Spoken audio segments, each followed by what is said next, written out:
ये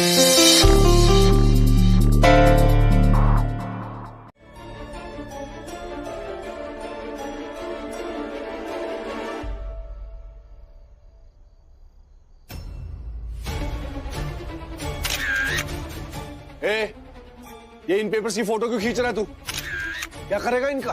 बड़े मालिक, भले ही आप ऑफिस को बेच रहे हो, लेकिन अशोक गुप्ता का बेटा होने के नाते इसकी एक कॉपी तो मेरे पास भी होनी चाहिए। अच्छा, और क्या करेगा इन कॉपीज का?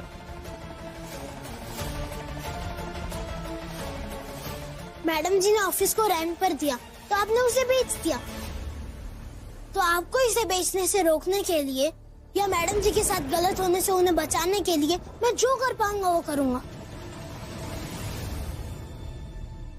आपने बाहर कहा ना कि आप हारते नहीं है, तो मैं भी इतनी आसानी से हारूंगा नहीं, और ना ही मैडम जी को हारने दूंगा।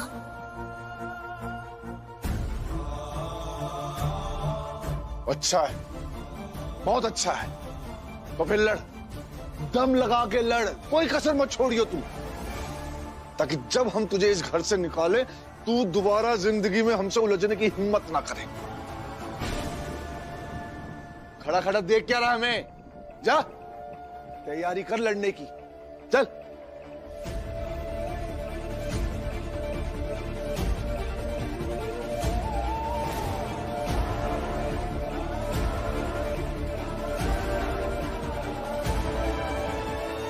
अरे ये रुक, हमारा सामान लेके कहां जा रहा है? बाहर आंगन में रख दूंगा। क्यों? हमारे कमरे का सामान तू आंगन में क्यों रखेगा? यहीं रख इसे। अरे सुना नहीं, हमने कहा रख यहीं। मैं तो बस आपका सामान बाहर रखने की बात कर रहा था, और आप तो इतना गुस्सा हो गए। तो आप सोचिएगा कि मैडम जी, यानी कि आपके घर की बहू, उन्हें तो आपने अलग कर दिया, उन पर क्या बीत रही होगी?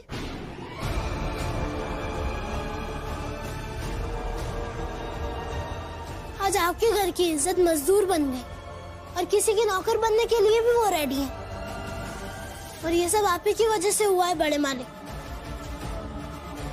इन्हें ये सब कहने का कोई फायदा नहीं कृष्णा, और घर के बाहर ही क्यों, घर में भी तो हमने यशोदा के साथ सारे रिश्तों के बंधन तोड़कर उसे दुश्मन की जगह दे दी है।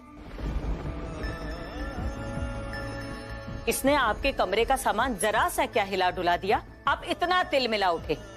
इतना गुस्सा आपको अपने ऊपर क्यों नहीं आता, जब आप यशोदा की जगह यहाँ से वहाँ कर रहे होते हैं? हमारा बेटा भी यहाँ से वहाँ हुआ है। हाथ धोने?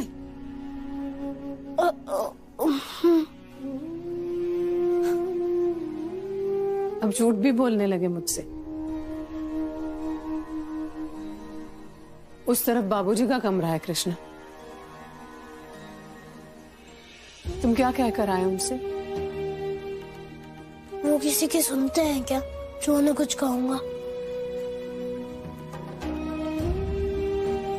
ऐसा है कि कभी कभी किसी एक का पक्ष लेते हुए हम इतना उसी पक्ष के बारे में सोचते हैं, इतना गंभीर हो जाते हैं उस बात को लेकर, कि हमें ये समझ में नहीं आता कि किसी और के साथ हम बदतमीजी कर रहे हैं। तो हमें बस इस बात का ध्यान रखना है कि अपने हक की लड़ाई लड़ते हुए हम किसी अपने को हर्ट ना करें। मैडम जी, आप हमेशा कितनी सही बात करती हैं, लेकिन सब तो आपके साथ गलत ही करता है। कभी कभी तो मुझे समझ ही नहीं आता है कि क्या गलत है और क्या सही है। चलो छोड़ो इन बातों को, इतना मत सोचो।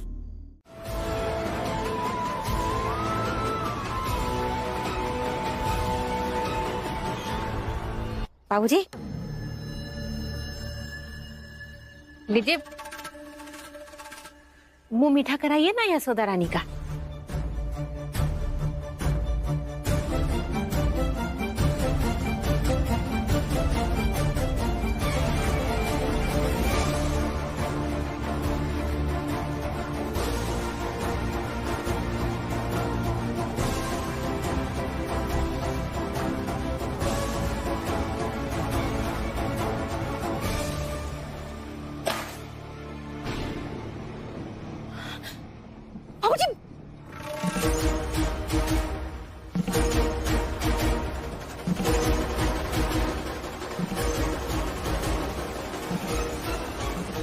कमरा अगर सिर्फ मेरे पति का ऑफिस होता तो छोड़ भी देती,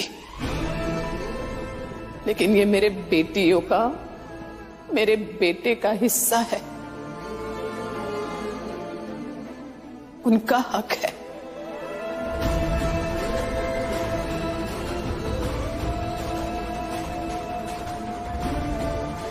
मेरे बच्चों का हक नहीं बेचने दे सकती।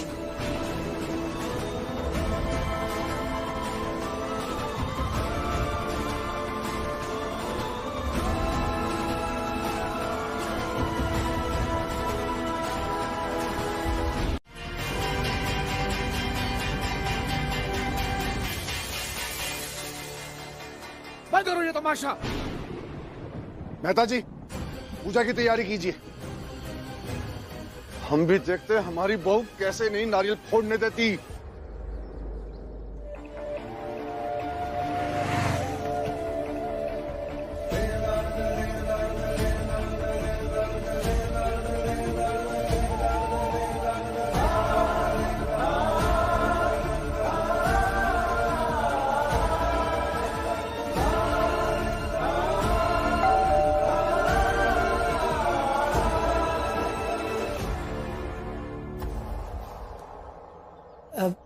गायत्री, मनोज भैया से जरा बात करनी थी। वो घर पर नहीं है। वो आज सुबह सुबह ही निकल गए थे केस के किसी सिलसिले में, तो आज जल्दी ही चले गए। चाय तक नहीं पी करके गए तो। लेकिन मनोज अंकल ने तो कल रात कहा था कि आज सुबह वो हमारे घर आएंगे। हाँ, हमारे घर? चलो अच्छा है कि तुमने उस घर को अपना घर तो माना।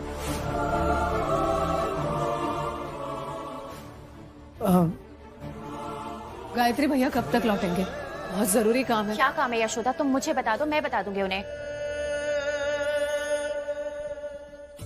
माफ कर दीजिए मुझे यशोदा भाभी, आपसे 2 कदम दूर दीवार के इस पार ही हूं, लेकिन आपके सामने नहीं आ सकता। सॉरी यशोदा भाभी। एक्चुअली कृष्णा, कृष्णा, मनोज अंकल,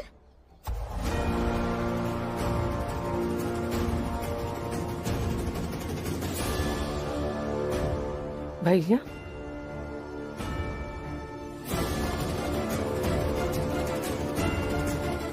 बताओ जीजी। जिंदगी में ना कभी भी इतना मजा किसी और पूजा की तैयारी करने में नहीं आया जितना इस पूजा की तैयारी करने में आ रहा है।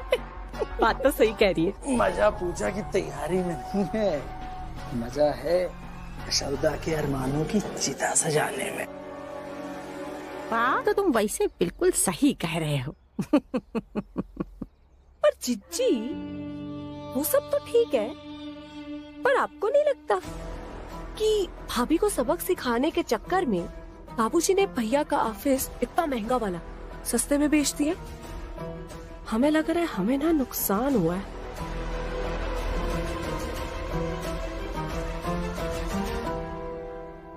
अरे मास्टर ने इससे हमको तुमको क्या लेना देना है? कौन सा ये ऑफिस हमारे तुम्हारे नाम होने वाला है? हम तो भला मनाते हैं बाबूजी का कि उन्होंने बेच दिया। अरे इसी बहाने कम से कम 4 पैसा आएंगे। अब अगर यशोदा रानी के पल्ले रहता तब तो किसी को फूटी कौड़ी भी नहीं मिलती। ये बात भी सही है।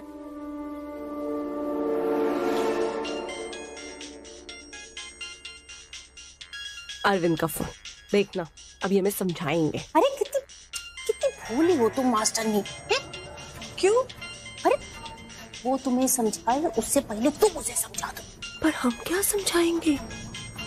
बीवी हो, पति को कंट्रोल में करना सीखो।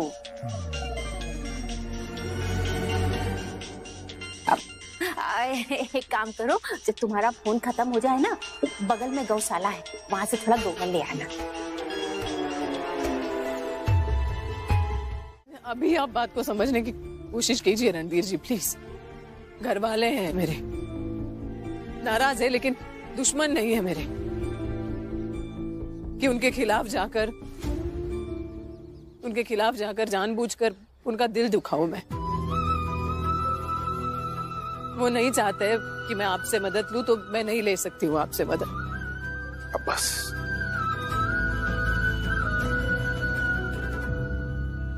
अब बस, अब नहीं करूंगा परेशान। बस एक बात जरूर कहना चाहूंगा आपसे आज, ये मदद करना मेरी हॉबी नहीं है, ना मुझे ऑब्सेसिव कंपल्सिव डिसऑर्डर है कोई। कौन रोता है किसी और की खातिर है दोस्त? सबको अपनी ही किसी बात पे रोना है। वजह होती है क्यों किसी और के सुख के लिए कोई अपना चैन खोता है, वो वजह नहीं जो आप सोच रही हैं। अब बस, अब परेशानी नहीं होगी आपको, प्रॉमिस। वो तो क्या था कि वो अशोक और मेरी राइवलरी की जो कहानी थी ना, उसे एक अच्छे मोड़ पे छोड़ना चाह रहा था। वो कहानी आज आपने खत्म कर दी।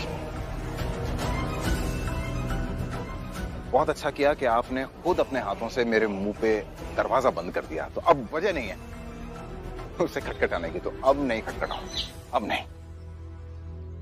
अपना और इसका ध्यान रखिएगा। Good bye. हर कोई बस यही कह रहा है कि इस केस में कुछ नहीं हो सकता है। देखिए, ऐसे मामलों में स्टे ऑर्डर बहुत आसानी से मिल जाता है, लेकिन यहाँ पे दिक्कत ये है कि आपके ससुर साहब ने जिसे वकील किया है ना, वो बहुत बड़े वकील हैं और जरूरत पड़ने पर वो कोर्ट में अशोक साहब का नाम भी उछालेंगे।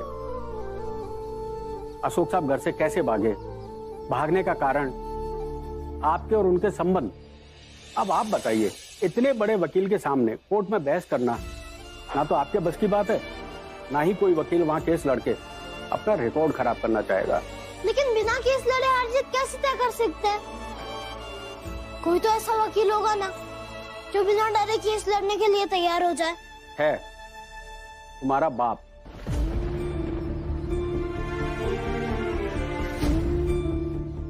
देखिए, मेरा मतलब है कि अशोक गुप्ता अगर यहाँ होते, केस ही नहीं होता। फिर भी अगर ये केस होता ना, तो ऐसे केस लड़ने के लिए अशोक गुप्ता जी तुरंत तैयार हो जाते। अपनी जिंदगी से तो नहीं लड़ पाए, केस क्या लड़ेंगे?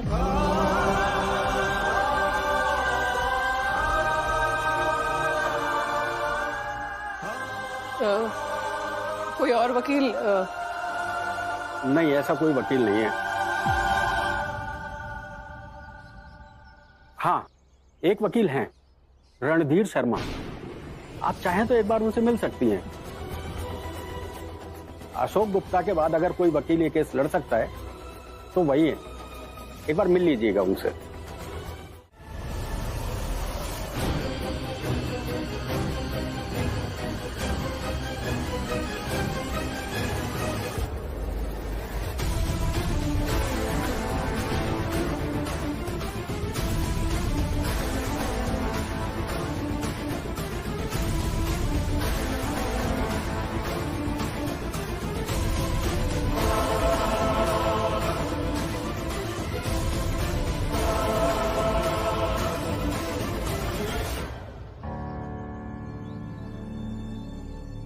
नमस्ते।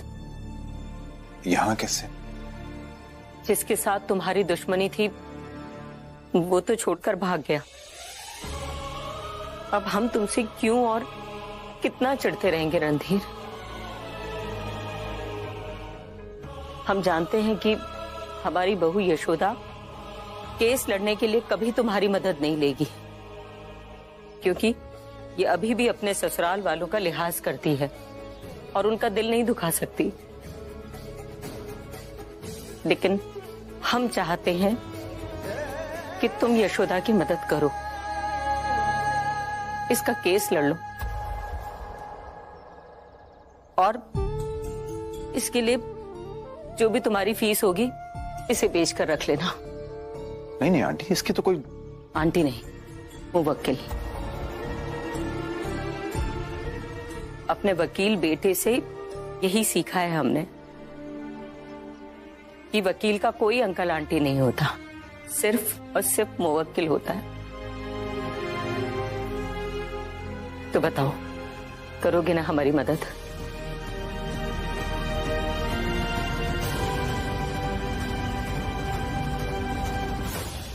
चलो यशोदा, इन्हें कोर्ट के ऑर्डर दे दो।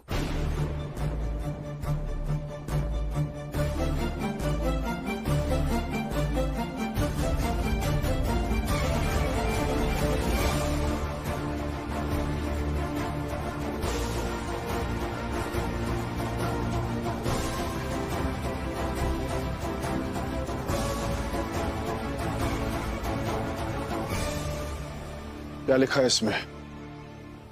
इसमें लिखा है कि अब ये दरवाजा बंद रहेगा, इस पे अदालत का ताला रहेगा।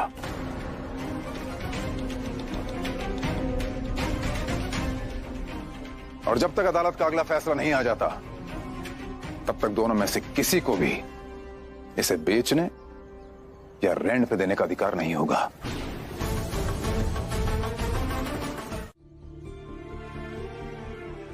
मैं नहीं चाहती हूँ कि मैं इस तरह मेरे बाबूजी के सामने, मेरे घर वालों के सामने खड़ी रहूं।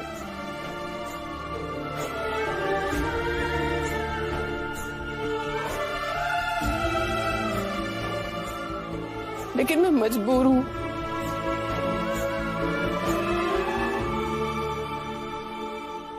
ये झोला उठाओ। खड़ी खड़ी क्या देख रही? उठाओ झोला।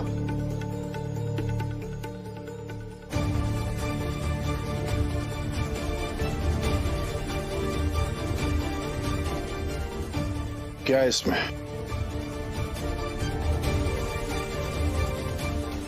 कुछ नहीं है, खाली है। पति खो दिया, ससुराल भी खो दिया। एक दिन इस कृष्णा की वजह से अपनी जिंदगी भी खो दोगी।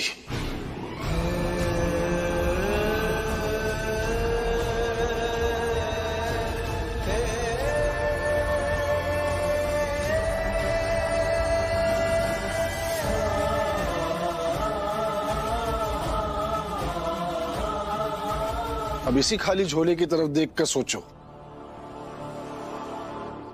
इस कृष्णा के चक्कर में एक दिन तुम्हारी जिंदगी एक खाली झोले की तरह ही ना रह जाए।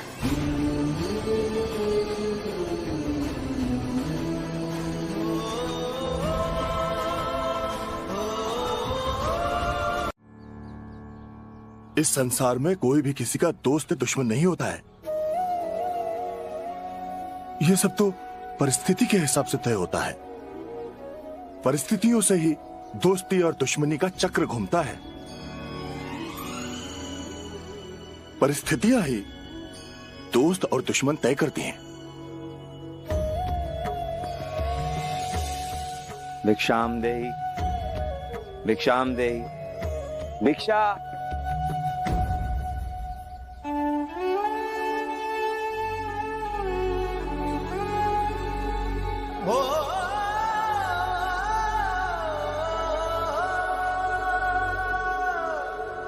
भिक्षा, भिक्षा।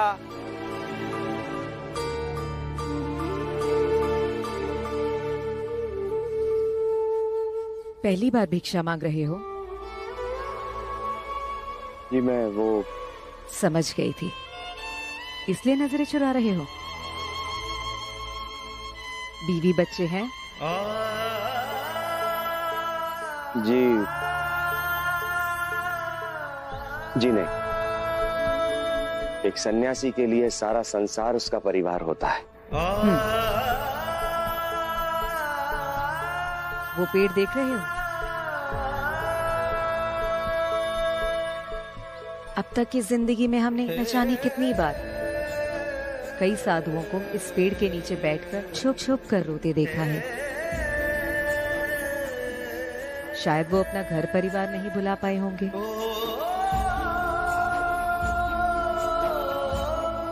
पता नहीं उन साधुओं में से कोई अपने घर लौट के गया होगा या नहीं। मेरा पति तो लौट के नहीं आया।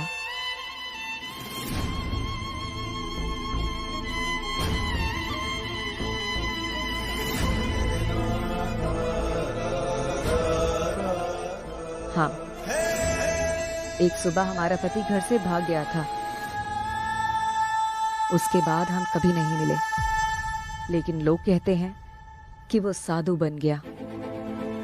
और आज देखो, सालों से अपने साधु बने पति का इंतजार करने वाली ही औरत से तुम पहली बार भिक्षा ले रहे हो। इसीलिए समझा रहे हैं कि अपने घर वापस लौट जाओ, वरना ऐसे ही किसी पेड़ के नीचे बैठकर एक दिन तुम भी रोगे और हमारी तरह तुम्हारी पत्नी भी किसी को तुम्हारी कहानी सुनाएगी। क्षमा करे।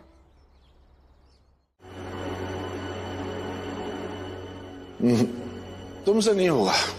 क्या नहीं हो पाएगा? वही जो तुम कर रहे। तुमने सोचा है कि तुम अपनी बहू को और उसके बच्चों को परेशान करोगे और ये बात अशोक के कानों तक पहुंचेगी तो वो घर लौट आएगा। हा? आया क्या? आएगा। अशोक लौटकर आएगा और तुम भी देखना, उसे आना ही पड़ेगा। ऐसे हा? तुम्हारी बहू तुम्हारी हर चाल को नाकामयाब कर रही है। आज तो उसने ऑफिस पर स्टे ऑर्डर लेकर यह बता दिया कि वो अपने बच्चों की हक की लड़ाई में पीछे नहीं हटेगी। अब भाई ऐसे देखकर हमें तो नहीं लग रहा कि अशोक घर लौटकर वापस आएगा। ऐसा कभी नहीं होगा। और हम जो कोशिश कर रहे हैं वो अशोक को वापस लाने के लिए ही तो कर रहे हैं। तो अपनी कोशिश को और बढ़ाओ। तुम्हारी बहू में बहुत हिम्मत है, इतनी आसानी से नहीं टूटने वाली वो। उसे और मजबूर करना पड़ेगा तुम्हें, समझे?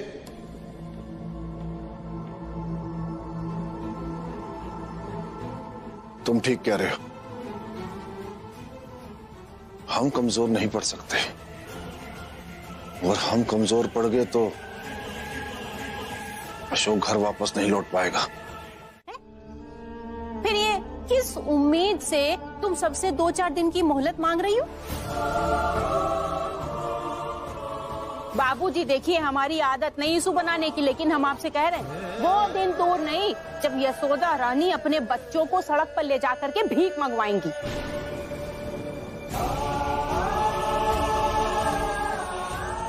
कामिनी, चिल्ला कह रही हो? है कुछ गलत कह रहे हैं अम्मा? अपने 2 सगे बच्चे तो इनसे पाले नहीं जा रहे और ले आई जाके अपनी सौतन का बेटा।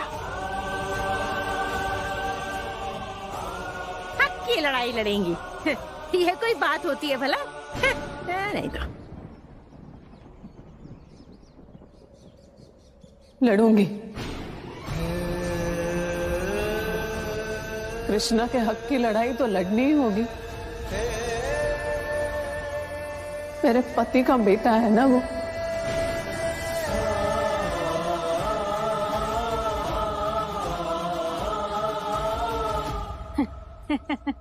लड़ेंगी? कैसे लड़ोगी बताओ? हैं? ये जो बाहर भंडारे में खाना मिल रहा है उससे अपने बच्चों का पेट पाल के लड़ोगी? बोलो। नहीं, रणधीर शर्मा के यहाँ नौकरी करके।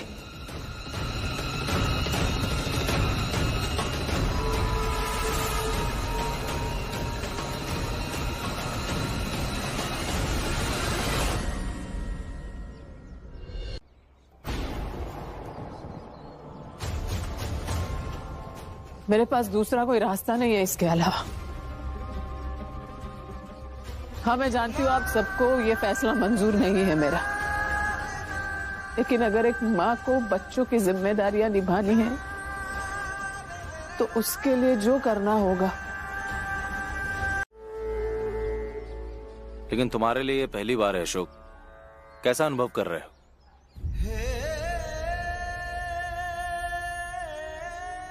थोड़ा अलग लग रहा है। क्या पता अपनी पहली भिक्षा के अंदर ये अपने घर के भोजन का स्वाद ढूंढ रहे हो। अगर ढूंढ रहे हो तो मत ढूंढना अशोक। क्योंकि भिक्षा के भोजन में कई घरों का अलग अलग स्वाद होता है और ये अलग अलग स्वाद एक साथ मिलकर सन्यासियों के जीवन का स्वाद बनाता है। इसी से हमारा संसार चलता है।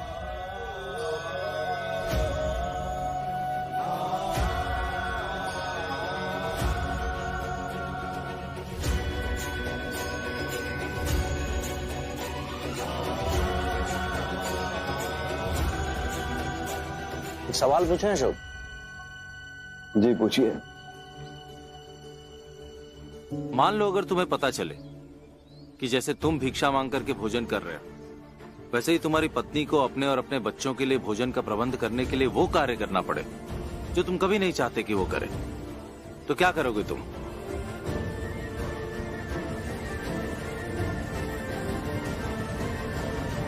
सुनिए, गुस्सा करके तो देख ही लिया इतने दिनों से,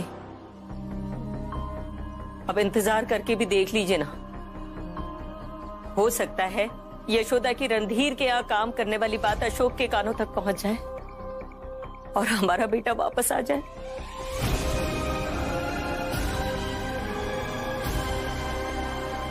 आलोक जी, अगर मेरे चाहने से सब कुछ संभव होता तो मैं यहाँ भिक्षा मांगकर आप सबके साथ भोजन ग्रहण नहीं कर रहा होता।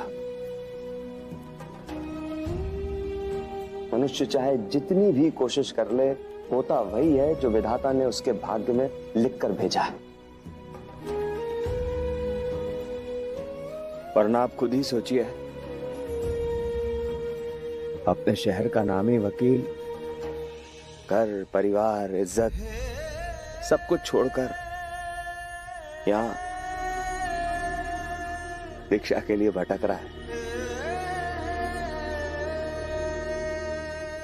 जैसे मैं यहाँ अपना जीवन संतुलित करने के लिए जो करना पड़ रहा है कर रहा हूं, उसी तरह यशोदा को भी वहां अपना जीवन संतुलित करने के लिए जो करना पड़ेगा वो करेगी। इसमें मेरे चाहने या ना चाहने का कोई महत्व है नहीं। क्या करें समझ में नहीं आ रहा है कि करें तो आखिर क्या करें। क्या हो गया? ये हाथ में प्लास और पेचकस लेके काहे घूम रही हो? देखो, इस समय हम बहुत गहरी सोच में हैं, समझे? क्या सोच रही हो? इस पिलास से हमने यशोदा के कमरे की बत्ती काटी थी। उसके कमरे में अंधेरा छा गया था, लेकिन अब यशोदा को मिल गई है नौकरी, तो अब तो अंधेरा छट जाएगा ना। यही लिए हम अपने दिमाग के घोड़े दौड़ा रहे हैं कि कहाँ का और कौन सा तार काटे जिससे उसकी जिंदगी में ना दोबारा से ऐसा अंधेरा छा जाए जो आसानी से न चल सके। हाँ, तुम एकदम सही कह रही हो, सोचना तो पड़ेगा ही। देखिए, हमने आपको पहले ही बता चुके हैं कि एक पेपर लीक करने का ना 2000 रुपया लगेगा। ये लो, पी लो। ये हल्दी वाला दूध पीकर ना तुम्हारी तबीयत एकदम ठीक हो जाएगी। P low. लेकिन ये दूध तो ना ही मैंने खरीदा और ना ही मैडम जी ने खरीदा है। हाँ तो क्या हुआ, पी लो चुपचाप।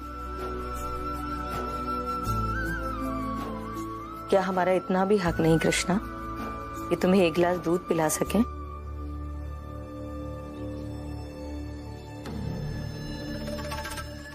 नहीं, इतना तो हक है आपका। आप सही का साथ दे रही हैं, इसलिए मैं आपके साथ ऐसी कोई चीज नहीं करूंगा जिससे आपका दिल दुखे। और मैडम जी भी कहती हैं कि जो सही है उसके साथ गलत नहीं करना चाहिए, लेकिन जो गलत हो उसके सामने कभी चुप भी नहीं रहना चाहिए। दीजिए। तो यहाँ बैठो। यहाँ? हाँ हाँ, हम कह रहे हैं बैठो। आराम से यहाँ बैठो और ये दूध पियो। पकड़ो, हम अभी आते हैं।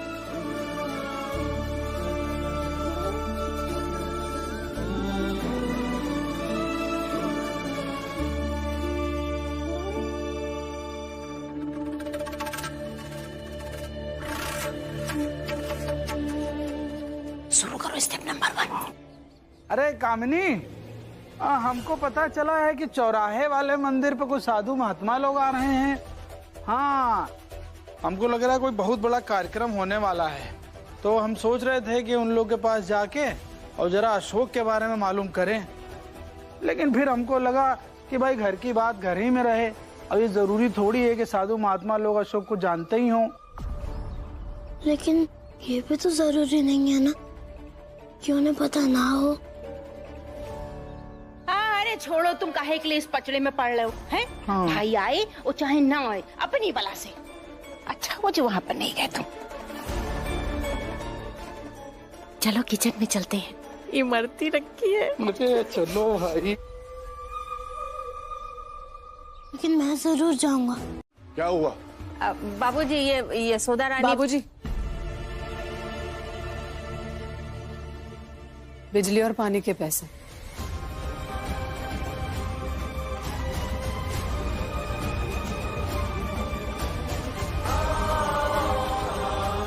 ले लीजिए ना, और फिर तार भी जोड़ दीजिए।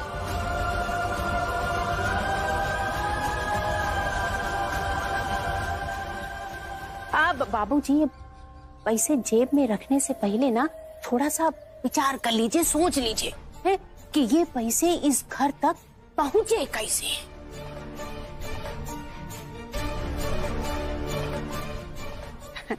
मतलब यशोदा रानी की मेहनत से, रणधीर के एहसान से, या फिर उसकी भीख से, या फिर देवर भौजाई के प्यार भरे रिश्ते से, या फिर अकेली औरत के ऊपर गलत नियत से इन्वेस्ट करने के बाद।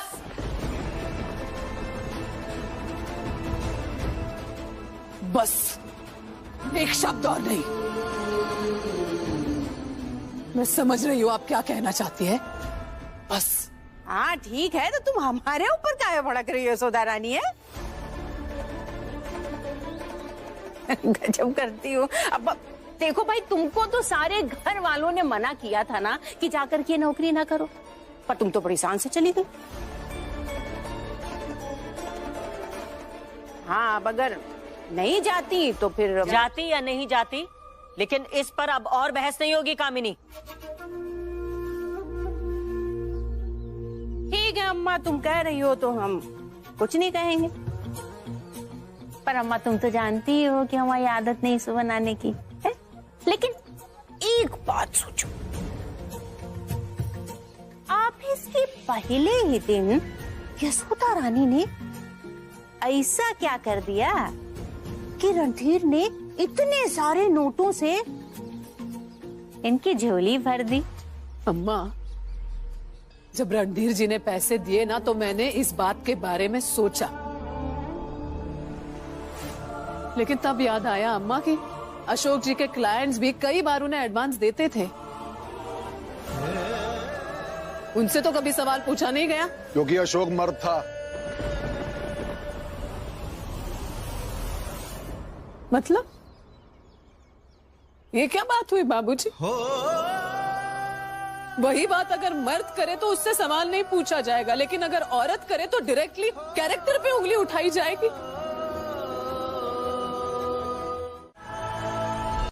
आपकी मर्जी, आपकी नौटंकी, आपके तेवर सब बर्दाश्त के बाहर हो गया है।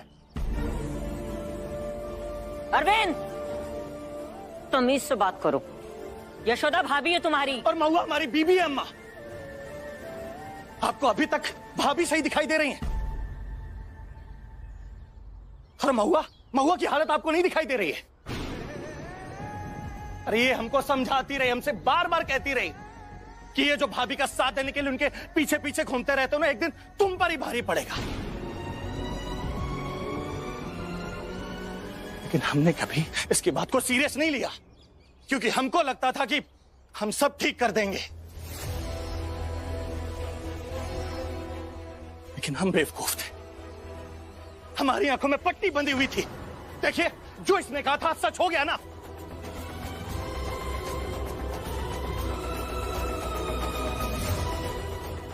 और ये एक हमारे अशोक भैया, अरे घर छोड़कर भाग गए और सारी मुसीबतें हमारे माथे मड़ गए।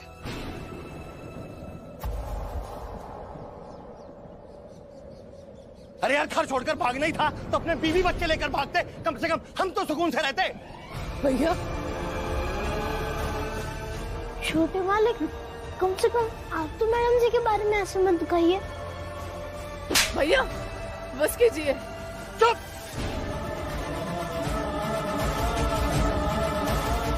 तुम्हारे आने से पहले सब ठीक था।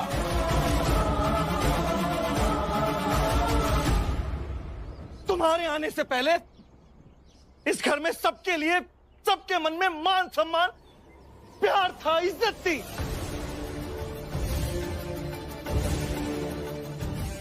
लेकिन तुम्हारे आने के बाद सब बिखर गया। नहीं भैया। खुश हो ये सब करके।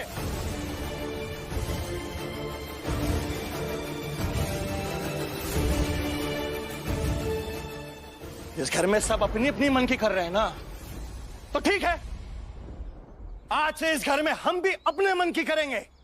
जो हमारा मन आएगा वो करेंगे। बहुत हुआ मान सम्मान।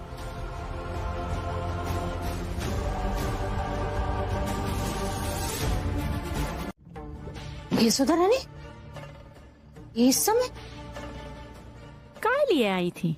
कोई काम?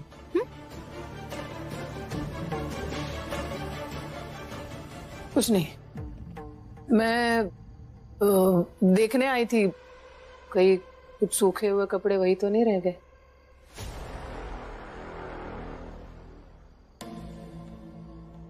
अच्छा।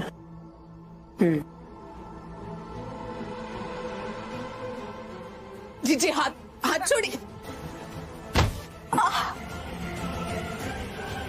जी फोन दीजिए। वीडियो बना रही थी, डिलीट कर दिया।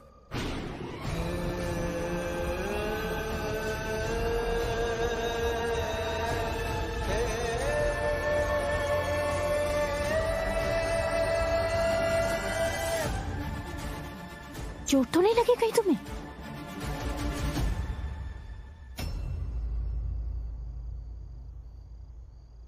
एक वीडियो डिलीट करने से आपका सच नहीं बदल जाएगा चीची।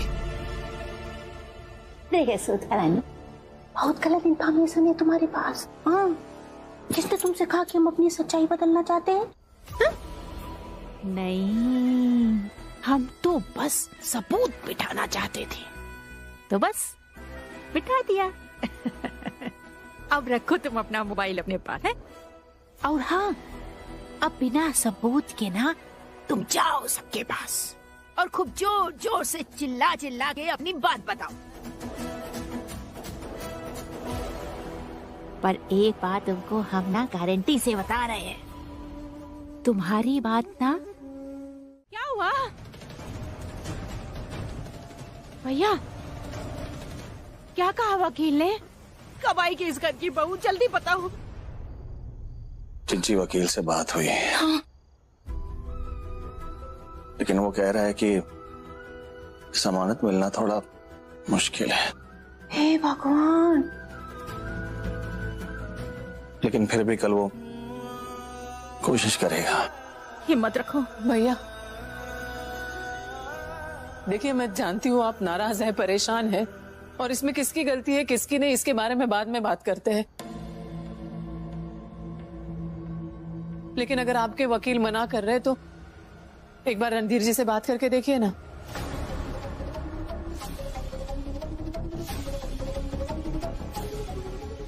देखिए, मैं उनकी तरफदारी नहीं कर रही हूँ, लेकिन महुआ की जो हालत है उसे घर पे होना चाहिए, आराम मिलना चाहिए उसे। रणधीर जी बड़े वकील नहीं चाहिए आपकी सलाह भाभी, रखिए अपनी सलाह अपने पास। आपसे एक विनती है, अब हमारी जिंदगी से दूर रहिए।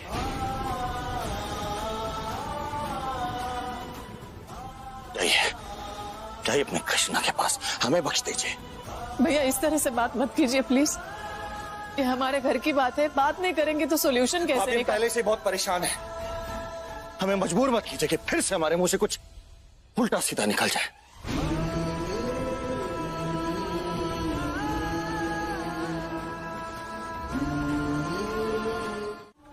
पागल हो गई हो? बच्चा है वो। देखो मैं समझ रही हूँ लेकिन तुम छोड़ो मामा, छोड़ो उसे, छोड़ो।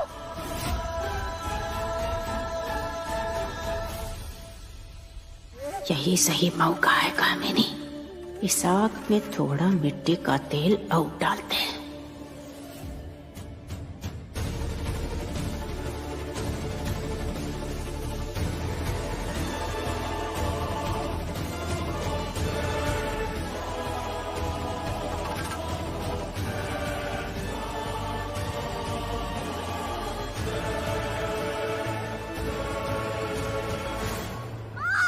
महुआ, महुआ, आराम से। महुआ, महुआ संभालो अपने आप को। महुआ, सब ठीक हो ना? ठीक तो ना? ठीक हो। भाभी आप पागल है क्या? पता आपको महुआ पेट से फिर भी उसे ऐसे धक्का दे रही है। मैंने धक्का नहीं दिया। मैं तो सिर्फ हाथ छुड़ा रही थी। अम्मा मैंने धक्का नहीं दिया है। गजब करती हो या तुम यशोदा रानी। बताओ, कृष्णा पुलिस थाने में जाकर शिकायत करती हो, कहते घर पे आके हमने शिकायत नहीं करी। यशोदा जो है मास्टरनी को धक्का देती है और कहती है हमने धक्का नहीं दिया। दोनों मिल करके कुछ नहीं कर रहे हैं बाबूजी, लेकिन वो बहुत कुछ रहा है इस घर में। हाँ यशोदा, बाबूजी मैंने धक्का नहीं दिया है, सच कह रही हूँ मैंने। यशोदा, आज के बाद हमारी बहू महुआ से तुम दूर ही रहना। मैंने उसके आस पास भी भटकना मत, समझी?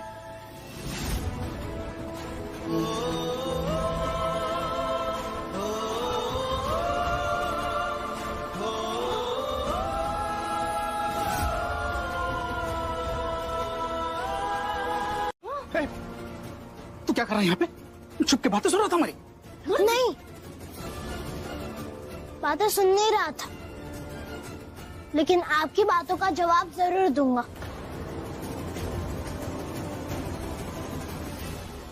कि फिलहाल मैं इस घर को छोड़कर कहीं नहीं जा रहा हूँ, बल्कि इसी घर में रह रहा हूँ और रहूंगा।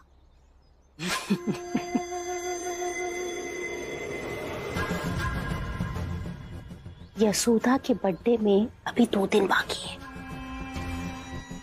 काहे के लिए इतना उछल रहे हो? चलो ठीक है, तब तक जितना गुलाटी मारना है तुम्हें मार लो। काहे से बाहर से तुमको मौका मिलेगा ही नहीं ना। अभी कुछ दिन बाद जो है ना तुम्हारी मैडम जी का हैप्पी वाला बर्थडे। ये हमारा तुमसे चैलेंज है, तुम्हारी मैडम अपना ये बर्थडे जो है ना इस घर से बाहर मनाएंगी। ऐसा नहीं होगा मेम साहब, मैं ऐसा कभी नहीं होने दूंगा।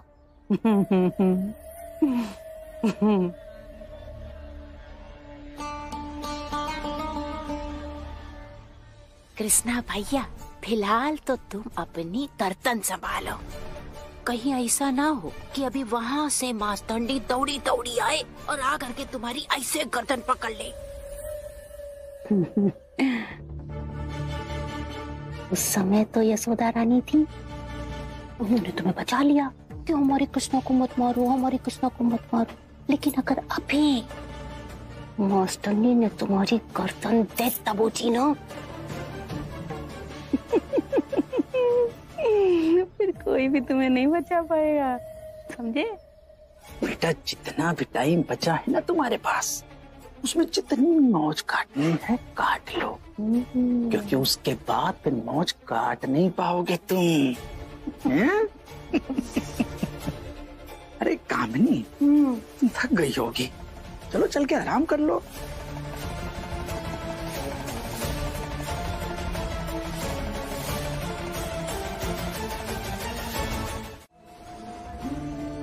अरे लोग हम पे हंस रहे हैं, हमारा मजाक उड़ा रहे हैं, तुम्हें इस बात की कोई फिक्र, कोई चिंता है या नहीं? आपको भी तो उसकी चिंता नहीं है। हमें अपनी बहू से बात करने दो। यशोदा, तुम हमारी बात सुन रही हो या नहीं? बाबूजी, आप भी बात को समझिए ना। नहीं छोड़ सकती हूँ ये नौकरी। यहाँ नौकरी करना मेरी मजबूरी है बाबूजी, एक माँ की मजबूरी है। मैं कहाँ से खिलाऊंगी अपने बच्चों को? तो फिर ठीक है यशोदा, तुम्हारी मजबूरी है ना, तो हमारे पास भी भीख मांगने के अलावा और कोई विकल्प नहीं। इसलिए फैसला कर लो, नौकरी छोड़ के घर वापस आ रही हो या हम कटोरा लेकर वहां आए।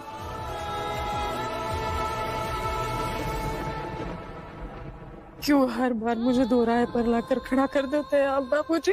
फैसला करो यशोदा, आ रही हो या नहीं? बड़ी मुश्किल से मिली है बाबूजी नौकरी।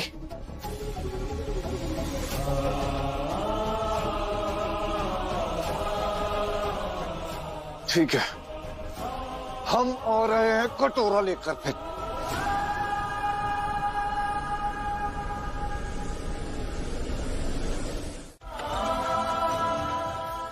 अब आप लोग देख लीजिए। और मेम साहब, आपके हिसाब से मैं छोटी मेम साहब की सच्चाई पुलिस को बता सकता हूँ, तो ये केस भी तो कर ही सकता हूँ ना? औकात मेरे नहीं तो तेंगे खींच के। छोटे मालिक, अगले आपको थप्पड़ मारना है तो मार लीजिए, लेकिन मैडम जी को परेशान मत कीजिए।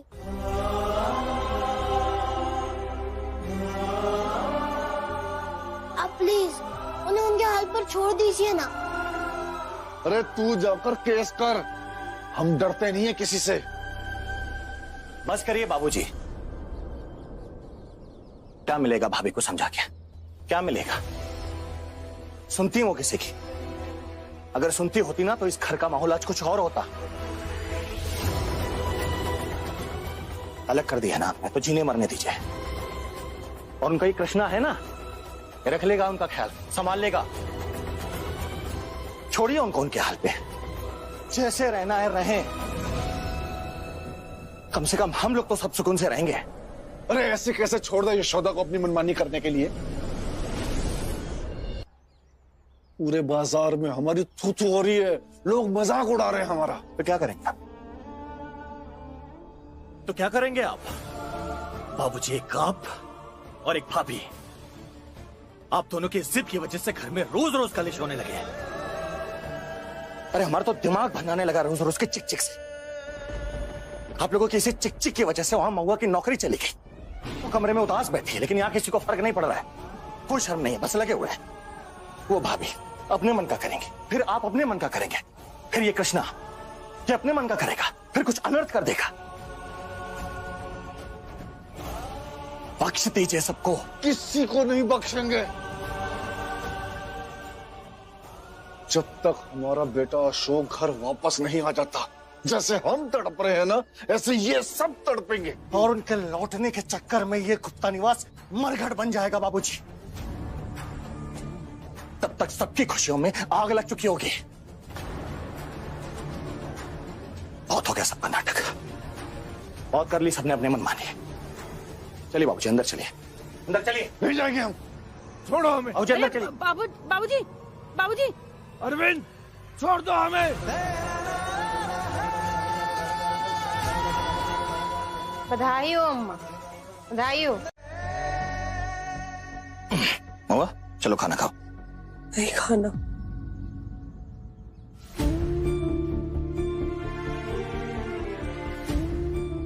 ऐसे कब तक चलेगा? तुम भूखी रहोगी, टेंशन लोगी, तो इसका बुरा असर हमारे होने वाले बच्चे पर पड़ेगा। देखो, हम जानते हैं तुम परेशान हो, अपने लिए ना सही, कम से कम हमारे होने वाले बच्चे के लिए तो खा लो, थोड़ा सा खा लो। बच्चे के लिए? अपने बच्चे के लिए? घर वालों के लिए ही कर रहे थे। अब सब बर्बाद हो गए। अभी और कृष्णा ने सब बर्बाद कर दिया।